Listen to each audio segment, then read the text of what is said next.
ایک نے پوچھا کہ جمعے کے دن یا رات کسی کا انتقال ہو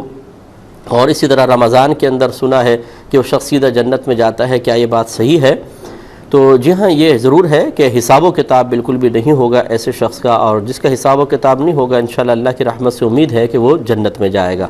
لیکن اس میں دو تین چیزیں بہت ضروری ہیں۔ پہلی بات تو یہ ہے کہ وہ صاحب ایمان ہو۔ اگر کوئی کافر مرتا ہے جمعے کے دن یا رمضان میں، اس کے لیے فضیلت نہیں ہے۔ اسی طرح اللہ نہ کرے، خدا نہ کرے، کوئی مسلمان ہے لیکن وہ جہالت میں مبتلا رہنے کے باعث یا گناہوں کی کثرت کی وجہ سے اپنا ایمان ضائع کر بیٹھا ہو، تو اب ہم بظاہر چاہے اس کو مسلمان سمجھ رہے ہوں، لیکن یہ اس کا اور اس کے رب کا معاملہ ہے، ہم تو کسی پر حکم نہیں لگا سکتے۔ لیکن میں ایک بات عرض کر رہا ہوں کہ اللہ نہ کرے اگر اس کا ایمان کسی وجہ سے ضائع ہو چکا ہو، چاہے ہم پر اس کا انکشاف نہیں ہے، تو پھر اس کے لیے انعام نہیں ہوگا۔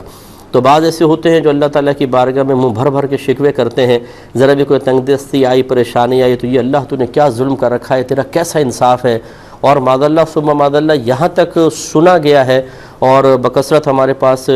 مسائل آتے ہیں، استفتاء آتے ہیں اسی طرح کے کہ جا میں تجھے مانتا ہی نہیں ہوں کہ تو نے ایسا کر دیا اور ویسا کر دیا، لا حول ولا قوت الا باللہ۔ اور ایسے لوگوں کو سمجھایا جائے تو اور غصے میں آ جاتے ہیں اور اپنی ضد پہ بعض اوقات اڑ جاتے ہیں۔ اب یہ اگر نام کیا ہے جی، چراغ دین، اور یہ حرکت یہ ہے اس کی، اور پھر اس کا انتقال ہو جائے جمعے میں یا رمضان میں، تو جب تک اعلانیہ طور پر اس نے توبہ نہ کی ہو، یاد رکھیں کہ اس کے لیے تو بخشش و مغفرت کے دروازے بظاہر بند ہی نظر آتے ہیں۔ اس لیے میں بار بار یہ عرض کرتا ہوں، جہالت بڑی خطرناک چیز ہے، اس سے انسان کو بچنا چاہیے۔ اور اسی طرح گناہ جو ہے، گناہوں کی کثرت، ان میں لذت ضرور ہے، لیکن یہی تو ہمارا امتحان ہے کہ اس سے بچنے کی کوشش کی جائے، تو اس سے ایمان بڑا خطرے میں پڑ سکتا ہے۔ لیکن بہرحال جو صاحب ایمان دنیا سے رخصت ہوا، چاہے کتنا ہی بڑا پاپی اور گناہگار کیوں نہ ہو،